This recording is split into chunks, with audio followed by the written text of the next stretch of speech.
Subscribe करें और bell दबाएं ताकि कोई खबर रह न जाए। अब पता चला।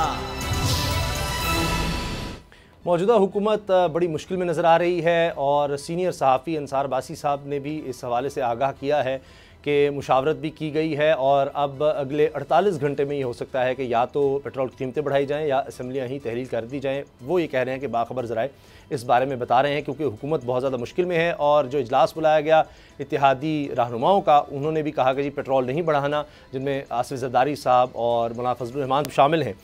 लगारी साहब, अब लग ये रहा है कि किसी भी तरह से ये हुकूमत फ़ैसले नहीं ले पा रही और ख़तरा इनके सामने ये है कि अगर फौरी तौर पर इलेक्शन में जाते हैं तब भी बड़े मुश्किल हालात इनके लिए होंगे और अगर मुश्किल फ़ैसले करके जाना पड़ता है तब भी मुश्किल होंगे। तो ये कोई 1.5 साल की गारंटी मांग रहे हैं, कहा यह जा रहा है। तो हुकूमत अब मुक़्तदर हल्कों से खुद ही गारंटियाँ मांगेगी। जी लगारी साहब, बाकी मुद्दत के लिए वो बात जो वो कह रहे हैं कि जो बैसाखियाँ फराहम की जा रही हैं खाने आदम को, वो ज़रा बैसाखियाँ संभाल ली जाएँ ताकि हम मैशत को संभाल लें।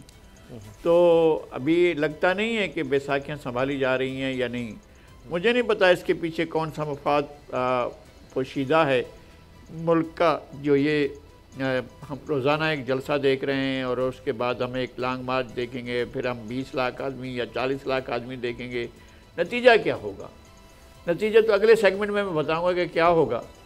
लेकिन ये कि जिस तरह से काम चलाया जा रहा है, जिस तरह से पाकिस्तान की इस्टेब्लिशमेंट खेल रही है, जिस तरह से मुक़्तदर इदारे अपना खेल दिखा रहे हैं, मेरा ख़्याल है कि इस तरह से मुल्क चलेगा नहीं अगर चलाना भी चाहें तो। मुझे नहीं, अगर ये हुकूमत अभी आई है, ये इनका पहला तजर्बा नहीं है।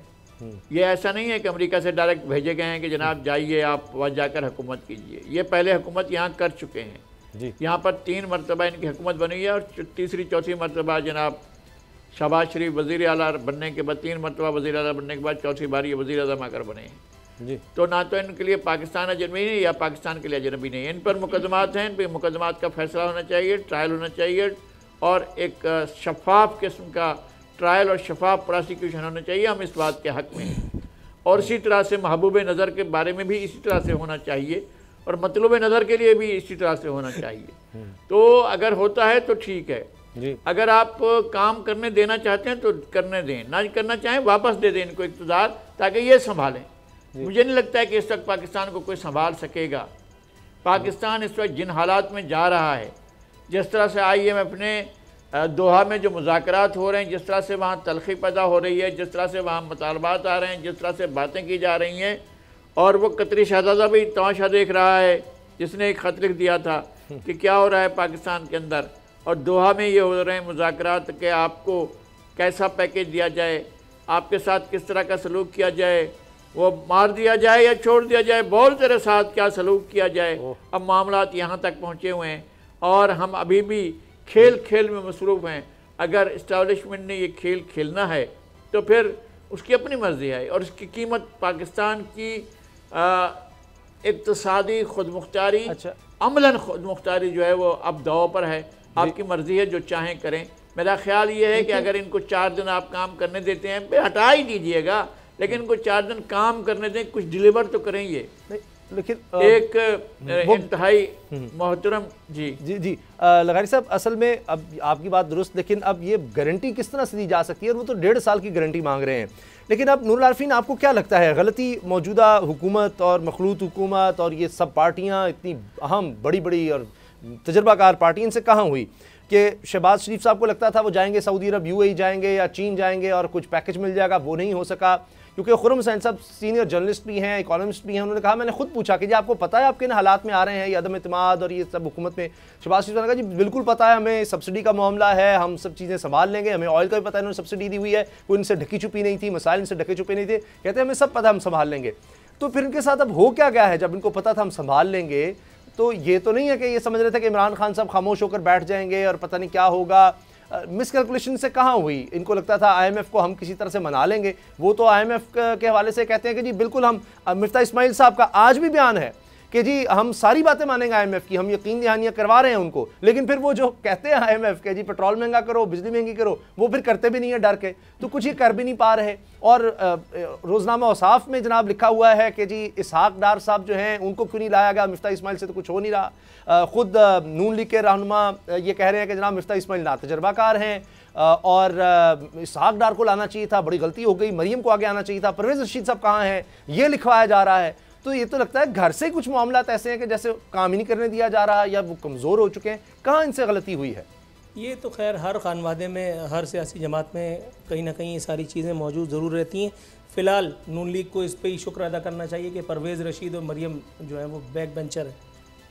दूसरी बात, आपको पता नहीं था इमरान खान साहब जिस वक्त इक़्तिदार में आए थे, इमरान खान साहब को उनके मुतअद्दिद बयानात आपने सुने होंगे, उनकी मुख्तलिफ़ खिताबात आपने सुने होंगे जिसमें उन्होंने कहा था कि हमें नहीं पता था कि हालात इतने ज़्यादा ख़राब होंगे, मिसकैलकुलेशन थी। इसी तरह से मिसकैलकुलेशन यहाँ भी थी। लगारी साहब ने बिल्कुल ठीक कहा कि इक़्तिदार इनके लिए नया नहीं है, ये लोग तजुर्बेकार लोग हैं, कई मरतबा मुख्तलिफ़ पोजीशंस, मुख्तलिफ़ मनासिब ले चुके हैं। लेकिन बात यह है कि सामने वाला किस नौइयत का बम आपके कदमों में फिट करके गया है, ये तो जब आप अंदर आएंगे, पिच पे आकर के खड़े होंगे, तब आपको पता चलेगा। मैं कोई साइड नहीं ले रहा, ना मेरा वजीफ़ा वहाँ से आता है। मुझे गुमान करना पड़ रहा है इस वक्त कि मिसकैलकुलेशन भी हो सकती है, ये एक इंसानी बिल्कुल ह्यूमन एरर का अंदेशा है। लेकिन इनको इक़्तिदार में आने के बाद ये पता चला है कि दर हकीकत हज़रत ख़ान क्या क्या गुल जो है वो खिला करके गए। कल परसों बल्कि बात हो रही थी फ़ारूक हबीब साहब, उन्होंने कहा कि 55 लाख मुलाजमतें जो है वो इमरान खान सरकार ने दी। मैं इमरान खान के नाम से यूट्यूब चैनल चला करके और अरबपति बन जाने वाले महान एंकर से भी अगर पूछूं, वो 55 मुलाजमतों के बारे में नहीं बता सकता। वो महान आदमी जो बैठ करके बाकायदा कहता है कि मेरी आमद इतनी आमदन है कि मैं हर 2 माह बाद 4 कनाल का एक घर बना सकता हूँ। या तो हाजी अयूब आफरीदी ड्रग स्मगलर ये काम कर सकता है, या वो एंकर। तीसरा कोई आदमी, मुझे नवाज शरीफ जैसा भी इतना तगड़ा आदमी तो मुझे नहीं लगता। या तो फिर एक आदमी और है कि जिसका नाम लेने पे चैनल की इमारतें, मुख्तलिफ चैनल्स की इमारतें जो है वो लर्जा बरामदम हो जाती हैं, जिसका नाम लेने पर जो है वो आपको इस्लामाबाद से डायरेक्ट तलबी होती है, जिसके बाद फिर आपको जो है वो मुंह देना पड़ता है, जिसका नाम लेते हुए मिफ्ता इस्माइल की जुबान लड़खड़ा गई कि इमरान खान साहब से पूछे कि वो बिजनेस टाइकून कौन है जिससे वो अरबों पाउंड जो है वो। मिफ्ता इस्माइल के कमर की हड्डी नहीं है, मिफ्ता इस्माइल सोचने समझने से कासिर है, मिफ्ता इस्माइल जो है वो उस आदमी का नाम नहीं ले सकते थे। ये मिसकैलकुलेशन है, बिल्कुल है, इसमें रिलक्टेंस है और संगीन नौइयत की है। लेकिन मैं बहुत आजिज़ी से ये बात कहना चाहता हूँ, लगारी साहब ने भी अभी जो कहा मैं उसको सेकंड करूँगा, ये मुल्क ठीक हो सकता है, ये मुल्क ठीक हो जाएगा, ये मुल्क मक्का मदीना बन जाएगा। एक अदद पागल और उसका पागलपन, जो किसी की ना सुने, जो कुछ ना देखे मां सिवाय आइन और कानून, जिसकी प्रायोरिटी सिर्फ और सिर्फ पाकिस्तान हो, जिसकी प्रायोरिटी सिर्फ और सिर्फ पाकिस्तानी मईशत, पाकिस्तानी अवाम हो, जिसका एजेंडा पाकिस्तान हो, जिसके पास बाहर की कोई नेशनैलिटी, यानी जिसको कहते हैं ना प्लान बी, जिसके पास कोई ना हो।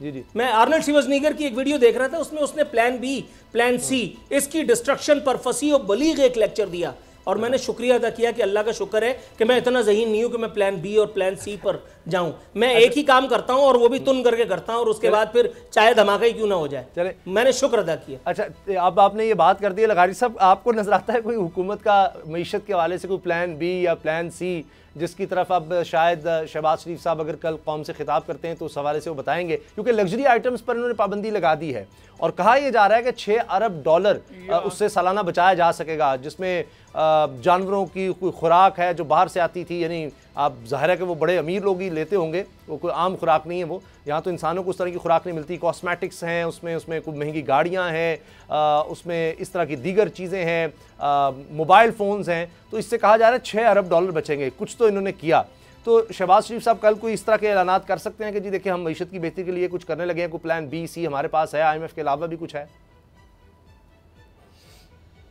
1 अरब डॉलर का मतलब है 2 खरब रुपए, 2 हाँ 200 अरब 2 रुपया। खरब रुपए। जी बिल्कुल। और 6 का मतलब है 12 खरब रुपए। और 12 खरब रुपए अगर आपके पास हों तो आपका जो खसारा है बजट का वो दूर हो सकता है। तो क्यों ना करना चाहिए? अगर 5-6 खरब इस तरह से बचाते हैं तो ज़रूर बचाएं। मेरा ख्याल है कि हमारी इंपोर्ट्स वैसे भी हमारी एक्सपोर्ट से ज़्यादा हैं, दुगनी है। बहुत ज़्यादा। और हम कहते हैं हमने एक्सपोर्ट्स बढ़ाई हैं, आपने एक्सपोर्ट्स बढ़ाई हैं तो इंपोर्ट्स भी बढ़ाई हैं। और इंपोर्ट्स का फ़ायदा भी सेठ को हुआ और एक्सपोर्ट्स का फ़ायदा भी सेठ को हुआ है जी। और सेठ ने जो है वो 80 से 90% जो है वो पुर्जे लेकर यहाँ बैठ कर असम्बलिंग करता है और इतनी बड़ी मार्जिन रख कर गाड़ियाँ बेचता है कि आप हैरान हो जाएंगे। एक गाड़ी में वो लाखों के हिसाब से बचाता है और सेठ की जेब में सीधे चले जाते हैं। और हम गरीब को 6,000 रुपये 3 महीने के बाद देने के बाद कहते हैं कि यार तुम अमीर हो गए हो, माशाल्लाह, तुम्हारी तो जो है मैशत बढ़ गई है। तो मेरा ख्याल है कि इस मुल्क को ठीक किया जा सकता है। अच्छा, एक विजन की ज़रूरत है और सबसे बड़ी बात ये, अल्लाह करे लाड साहब आप कह रहे हैं कि विजन की जरूरत है, गैर सियासी नूर आरफीन कह रहे हैं कि बिल्कुल कोई शख्स जो आइन और कानून पर डट जाए वो इसको ठीक कर सकता है, लेकिन दूसरी तरफ खतर ये सब नहीं किया जाता, बेहतरी की तरफ नहीं कदम उठाया जाता तो श्रीलंका वाला हल हो सकता है। एक लगारी सब पे भारी में हम ब्रेक के बाद बात करेंगे। अब पता चला। सब्सक्राइब करें और बेल दबाएं ताकि कोई खबर रह न जाए।